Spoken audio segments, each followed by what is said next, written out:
Hello there my fellow Holotable heroes, and welcome to another Conquest video guide. You'll be able to find this and all my other Conquest guides on my SWGOH website. If you haven't seen it yet, go and check it out. There'll be a link in the description below. And this one I'll be going up against mini boss and final boss here in Sector 2.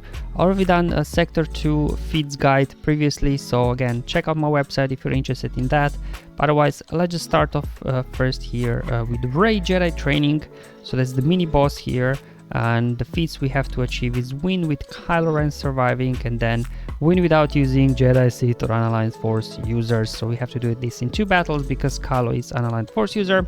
In terms of the enemy modifier, it looks like just a standard here modifier for resistance, which is pretty good because, you know, it does a lot of things, but most importantly, whenever they gain a buff, they'll be getting 10% turn meter, which is a lot. That's why I'm bringing in Hux here, so hopefully when he has advantage he will stop turn meter gain for them, and as well when he has domination will be counter-attacking, which is nice. And remember, I do have blindside data disc equipped, so this will allow me to, you know, get these guys going. Okay, here they go. Okay, there we go. Perfect. Over the voluntary vanguard there, putting a mark over on Kylo Ren and Must. We got entrenched as well in there for some extra durability, and then obviously blindside whenever we counterattack. Kylo counterattacks, then the Sith Trooper assist. So there you go. Sometimes we're getting even 2 exposes there. I would still prefer Zealous Ambition data disc, because then obviously Hux, and you could use Hux, Phasma, you know, those guys would hit really hard, as well as First Order Officer. Remember, with all band there, you gotta get Rey below 50% health, so you can then take out Ben and take out Rey.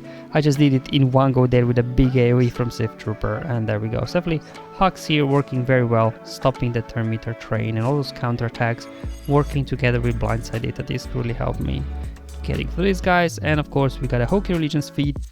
So for this one I'll be again using slightly modified Grievous team. Again, not the best team probably to use here, but obviously we do have this damage immunity feat we need to do still here in Sector 2. So I'm bringing in Django because he starts off with damage immunity when there is a Separatist in the leading slot, and then obviously Droideka right on the queue has an ability that grants himself damage immunity as well. So this way you can get like 2-3 times damage immunity per battle. Bananas, you know, we'll just go through these guys. Hopefully we can keep everybody alive. And you know, the reason why I'm also using Separatists here is not just for the damage immunity, but you know, for that global Separatist feed that we have to take care of as well, where we have to win 40 battles with a full Separatist lineup. And eventually we do get them down. Obviously took down Finn first. Now Rey we can't be killed as long as Ben is alive, so we have to take out Ben, and now just a finish of Finn, and there we go. I actually was able to keep everybody just about alive here for a 3-star win versus the mini boss. Okay, let's move on to the final boss now.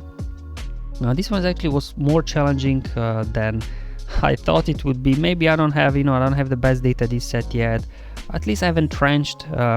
Volatile Vanguard, probably I should have unequipped it here because my Gideon was the tankiest, so they kept going after him. But anyway, as you can see, I've got Entrench, Blindside. Also picked up Stacking Fervor, which, you know, attacks for teams that attack out of turn can help out, but we'll have to wait and see how this one goes.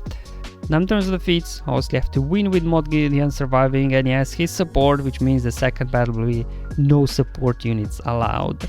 In terms of the modifier, they're getting the good Scoundrel modifier, which gives them lots of stuff, lots of speed and everything, so they'll be very juiced up. So I'm just going up with this team here. Now Voluntary Vanguard, maybe not ideal here, because obviously Mark will be put on Gideon because he's the tankiest from my guys, but maybe that's for the best, so that Quill, when he gets his stun ability out, he doesn't stun your Mara or Pulp, because they're really the main engine here. So I'm just gonna remove their taunt from IG, then I'm gonna go proc all those staggers, make sure I push back a turn meter on everybody. There we go. As well, let's push Mando back, push Armor back. There we go. And we'll keep going. There we go. I'll just get as many turns for Pulps as possible.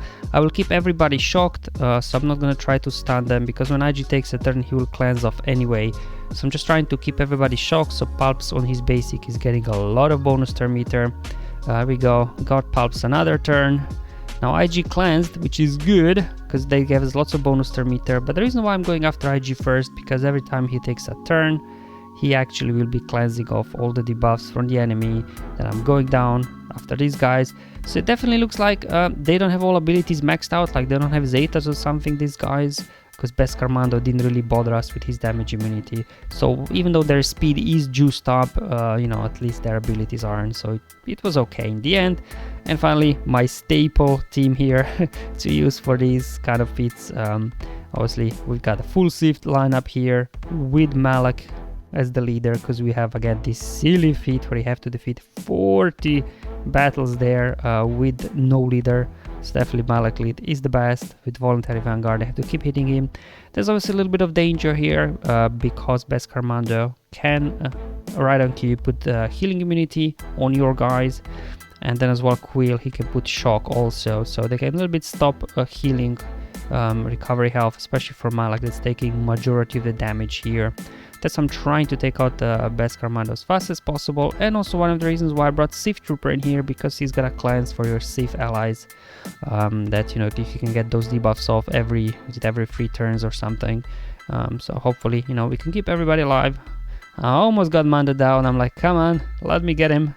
Almost there. Just somebody hit him. There we go. So we don't need to worry about healing immunity anymore.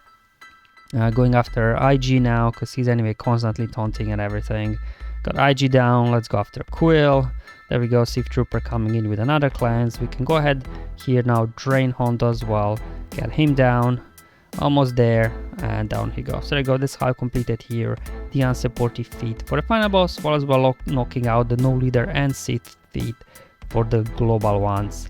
And that's it guys, that's all what I wanted to show you in today's video. Hopefully you find it useful and helpful, just showing you, the teams I used here versus mini boss and final boss battles, just to help me out along the way versus all these feats.